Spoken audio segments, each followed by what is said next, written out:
प्रश्न है कि आप कहते हैं कि मरने के बाद हमारा कोई पुनर्जन्म नहीं है, तो हम मरने के बाद कहाँ जाएंगे? आचार्य जी, मरने के बाद हमारा क्या होगा? तुम्हारा कुछ नहीं होगा, तुम मिट्टी हो जाओगे। तुम्हें क्यों लग रहा है कि तुम इतनी बड़ी चीज़ हो कि तुम्हारा मरने के बाद भी कुछ होगा?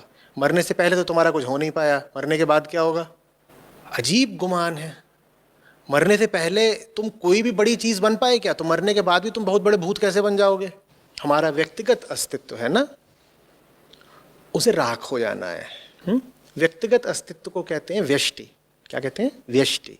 और प्रकृति में ये जो कुल अस्तित्व है, सब कुछ, इसको कहते हैं समष्टि। समष्टि का पुनर्जन्म चलता रहता है लगातार। तो पुनर्जन्म झूठ नहीं है।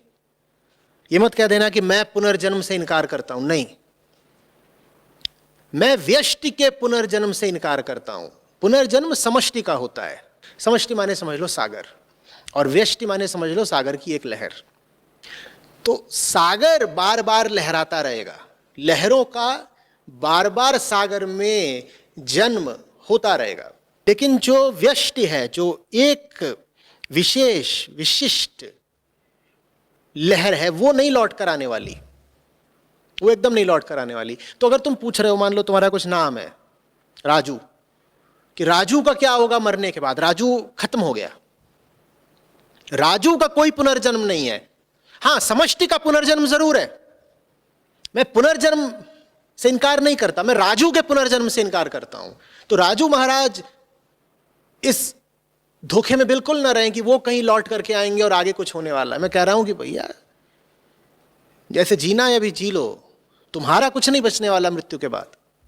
पुनर्जन्म एक बहुत ऊंचे तल पर होता है, तुम्हारे तल पर नहीं होता। तुम्हारी व्यक्तिगत सत्ता थी, तुम्हारा जीवन, तुम्हारे अनुभव, तुम्हारी यादें, ये सब तुम्हारे साथ ही नष्ट हो जाना है। तुम्हारा चेहरा अब लौट कर नहीं आएगा, तुम्हारी यादें लौट कर नहीं आएंगी, तुम्हारा जो व्यक्तिगत अहंकार है वो लौट कर नहीं आएगा। हाँ, अहम वृत्ति अपना खेल खेलती रहेगी, उसका पुनर्जन्म बार बार होता रहेगा, होता रहेगा, होता रहेगा। अहम वृत्ति का, तुम्हारे व्यक्तिगत अहंकार का नहीं। अहम वृत्ति का पुनर्जन्म होता रहेगा माने क्या? माने कि जो अहम वृत्ति तुम में आज पाई जाती थी, वही कल किसी और में पाई जाएगी। देखो वो फिर आ गई, वो देखो फिर आ गई, वो फिर आ गई, वो फिर आ गई, वो फिर आ गई, वो फिर आती रहेगी।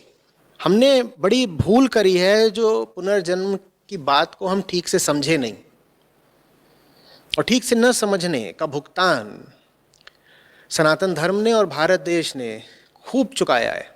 हमने कहना शुरू कर दिया कि राजू है, राजू का पुनर्जन्म होगा तो काजू बन जाएगा। फिर इसी संबंधित सवाल आ जाते, कहते हैं अच्छा, अगर मरने के बाद हम बचेंगे ही नहीं तो फिर तो हम कैसी भी हरकतें करें इस जिंदगी में, क्या फर्क पड़ता है? हाँ, मरने के बाद तुम बचोगे नहीं, लेकिन जो भी तुम हरकतें करते हो उनका परिणाम तुम्हें हरकत करने के साथ ही मिल जाता है। घटिया हरकत करने के लिए तुम्हें घटिया आदमी होना पड़ता है राजू, और यही लो तुमको मिल गई ना सजा। तुमको इस जन्म में किए हुए पाप का परिणाम अगले जन्म में थोड़ी भुगतना पड़ेगा। इस जन्म में पाप करते हो तो उसका तुमको दंड पाप करने के साथ ही, बल्कि पाप करने से पहले मिल जाता है। क्योंकि पाप करने के लिए तुम्हें पापी होना पड़ता है, और पापी होना अपने आप में बहुत बड़ी अंदरूनी सजा है। तुम कहोगे लेकिन इतने लोग इतना पाप करते हैं, हमने उन्हें कभी दुख में तो देखा नहीं। तुमने उन्हें दुख में नहीं देखा तो क्या हो गया? तुम्हें देखना आता कहाँ है? तुम्हें अपना भी दुख कहाँ पता है? तुम्हें लगता है कोई आदमी हंस रहा है इसका मतलब दुख में नहीं है, कोई आदमी गुलछर्रे उड़ा रहा है इसका मतलब दुख में नहीं है। नहीं साहब, हो सकता है कोई पाप करके गुलछर्रे उड़ा रहा हो, तुम उसके आंतरिक दुख की कल्पना नहीं कर सकते, क्योंकि तुम अभी इतने सजग, इतने सचेत नहीं हो कि समझ पाओगे गुलछर्रे उड़ाने में भी कोई आदमी भीतर से कितना कराह रहा होगा, रो रहा होगा। और उस व्यक्ति को स्वयं भी नहीं पता होगा वो कितना दुखी है, क्योंकि वो भी इतना सचेत नहीं है।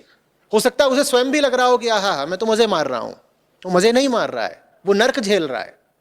तो ये तो कहो ही मत कि अगर पुनर्जन्म नहीं होता व्यक्ति का तो फिर पाप करें या पुण्य क्या फर्क पड़ता है? नहीं, पाप करते हो तत्क्षण सजा मिल जाती है क्योंकि तुम पापी बन गए, और पुण्य करते हो तो तुम्हें तत्क्षण उसका पुरस्कार मिल गया, क्योंकि पुण्य करने के लिए तुमको चेतना के लिए एक ऊंची अवस्था में होना पड़ता है। चेतना की जिस ऊंची अवस्था में जाकर के तुमने पुण्य किया, वो ऊंची अवस्था अपना पुरस्कार आप है। लो, मिल तो गया तुमको पुरस्कार, और क्या नाम चाहिए तुमको? वैसे ही पूछते हैं कि तो फिर तो मर के सबको मुक्ति मिल जाती है। मुक्ति इसलिए नहीं है कि मर के मिल जाएगी। सनातन धर्म ने तुमको सिखाया है जीवन मुक्त होना, और ये जीवन मुक्ति की बात सबसे विशेष है सनातन परंपरा में, सबसे विशेष बात है जीवन मुक्ति। जीवन मुक्ति का अर्थ है कि ये जीवन ये संभावना रखता है अपने आप में कि तुम जीते जी मुक्त हो जाओ। मर के मुक्ति मिली तो काहे की मुक्ति, किसको मिली, कौन उस मुक्ति में आनंदित होगा, तुम तो मर गए।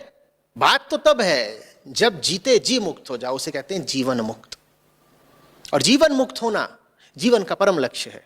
तो मरने पर इतना ध्यान मत दिया करो कि मर के मुक्ति मिलेगी, क्या मरने के बाद क्या होता है, मरने के बाद अगला जन्म क्या होगा। तुम अभी जो चल रहा है तुम्हारे साथ उस पर जरा ध्यान दो, क्योंकि तुम्हारा सारा कष्ट, तुम्हारी सारी पीड़ा तुम्हारे वर्तमान में है। अपनी जिंदगी को, अपनी रोज की जिंदगी को गौर से देखो और वहां तुम्हारे जो बंधन है उनको काटो। यही तुम्हारी मुक्ति का रास्ता है। आगे पीछे की बात इतनी करना बंद करो। तुम्हारे अगले जन्म की कल्पना तुम्हारे काम नहीं आने वाली। इस जन्म के यथार्थ पर ध्यान दो पहले।